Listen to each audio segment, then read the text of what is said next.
Hello, everyone. Another Crab's Treasure sets a formidable standard in the realm of indie Souls-likes, with its array of nearly 20 unique bosses. Each encounter is a delicate balance of challenge and fairness, reminiscent of From Software's meticulous design philosophy. These bosses not only boast distinct visual designs, but also showcase varied and engaging movesets, ensuring that players are constantly tested and engaged throughout their journey. While some may fall short and border on mundane, the best of Another Crab's Treasure's bosses deliver an immensely satisfying challenge that rivals even the most renowned creations from Software's catalog. From towering behemoths to agile adversaries, the bosses of Another Crab's Treasure leave a lasting impression on players long after the controller is set down.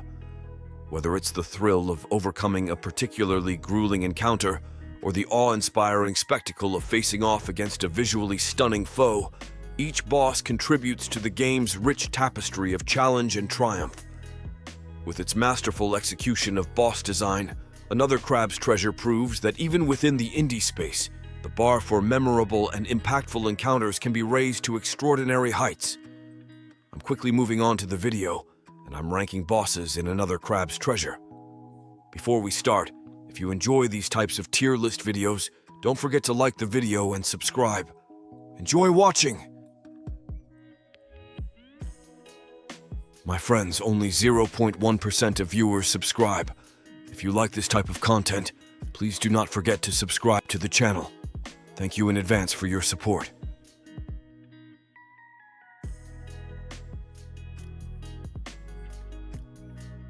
The bosses in this tier are, in order from top left to bottom right, the Kisha Sisters. In the realm of Another Crab's Treasure, amidst its labyrinthine challenges and formidable adversaries, few encounters evoke as much disappointment as the infamous clash with the Kisha Sisters. In a title renowned for its punishing difficulty akin to the Souls-like genre, the duo's presence stands out not for its daunting prowess, but rather for its lackluster performance. These twin adversaries, armed with nothing more than firearms and a penchant for predictability, fail to instill the same sense of dread as their counterparts, having been encountered ad nauseum in the game's preceding areas. What exacerbates the underwhelming nature of this encounter is the glaring vulnerability of the Kisha Sisters to a strategy as simple as it is anticlimactic. Players find themselves able to exploit a glaring weakness in the sisters' approach, relegating the once promising duel to a monotonous exercise in repetition. By positioning themselves strategically and adeptly timing their parries, players can effortlessly deflect the sisters' projectiles back at them, rendering the once feared duo nothing more than mere targets awaiting their inevitable defeat. In a world teeming with challenges demanding mastery and perseverance, the Kisha Sisters serve as a disappointing footnote, a testament to the fine line between triumph and tedium in the realm of gaming.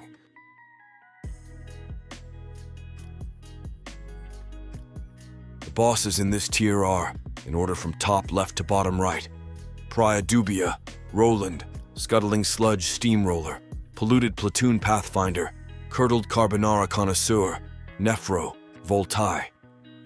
C-tier bosses dominate with their presence, yet they falter in comparison to their higher-ranked counterparts. Among these, the encounter with Priad Duia stands as a prime example of missed potential. Despite boasting captivating visual aesthetics and an intriguing arena, the battle falls short in terms of engagement. With surprisingly low health and a final phase that merely demands evasion until its demise, the encounter leaves players yearning for a more fulfilling climax, especially given its position as the penultimate challenge in the game. Within the pantheon of bosses in Another Crab's Treasure, those nestled within the C tier hold a peculiar allure, neither exceptional nor entirely lackluster. Among them, Priad Duia emerges as a noteworthy contender, albeit marred by missed opportunities. While its visual splendor and arena design captivate the senses, the encounter ultimately disappoints with its underwhelming mechanics and lack of challenge.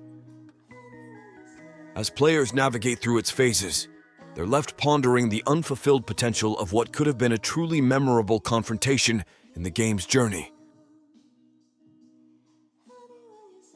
The The bosses in this tier are, in order from top left to bottom right, the Consortium, Magista, Royal Shell Splitter, Kamsha, Diseased Lycanthrope. B-tier bosses offer an intriguing mix of visual appeal and gameplay mechanics, albeit with a slight shortfall in delivering truly unforgettable encounters. Take the Consortium, for example, whose grand spectacle captivates players, yet the gameplay itself lacks the depth to leave a lasting impression. Players find themselves merely targeting weak points while dodging predictable attacks. Similarly, Kamsha presents a visually compelling foe, but his initial phase's static behavior in the rear of the arena detracts from the overall engagement, failing to provide the dynamic interaction expected from such encounters. Despite these drawbacks, these bosses still contribute to the game's enjoyment, offering entertaining challenges, albeit without reaching the pinnacle of excitement found in the A-tier encounters. The bosses in this tier are, in order from top left to bottom right, Inkerton, Pagurus. A-tier bosses offer exhilarating encounters with just a hint of imperfection. Take, for instance, Inkerton, Crab Hunter, whose Bloodborne-inspired visual design captivates players from the moment they encounter him. Yet, despite his mesmerizing appearance, Inkerton's moveset feels somewhat restrained, often resorting to repetitive attacks and animations, dampening the otherwise thrilling experience. Similarly, Pagurus emerges as one of the game's most foreboding adversaries, haunting players as they traverse the treacherous sands between. However, Pagurus suffers from a significant drawback. His predictable attack patterns leave little room for diverse strategies, limiting players to a singular approach of weathering his assaults and seizing fleeting moments of vulnerability for counterattacks. Despite these minor flaws, both bosses contribute to the game's rich tapestry of challenges, offering memorable battles that leave a lasting impression on adventurers daring enough to face them. The bosses in this tier are, in order from top left to bottom right, Grovekeeper Topoda, Firth, Petrock, Hykea. S-tier bosses stand tall as the pinnacle of challenge and excellence within the game. These formidable adversaries not only boast striking visual designs, but also wield diverse and engaging movesets that demand adaptability and skill from players. Grovekeeper Topoda, Hykea, and the final boss, Firth, each present unique tests, showcasing the game's mechanics in innovative ways. Grovekeeper Topoda, for instance, serves as a masterclass in another Crab's Treasure's parry mechanic, requiring precise timing and strategic thinking to overcome. Hykea, on the other hand, challenges players to confront aggressive foes head-on, testing their ability to remain composed under relentless assault. Finally, Firth emerges as the ultimate trial, drawing upon everything players have learned throughout their journey, and pushing them to their limits in a thrilling showdown that serves as a fitting conclusion to the adventure.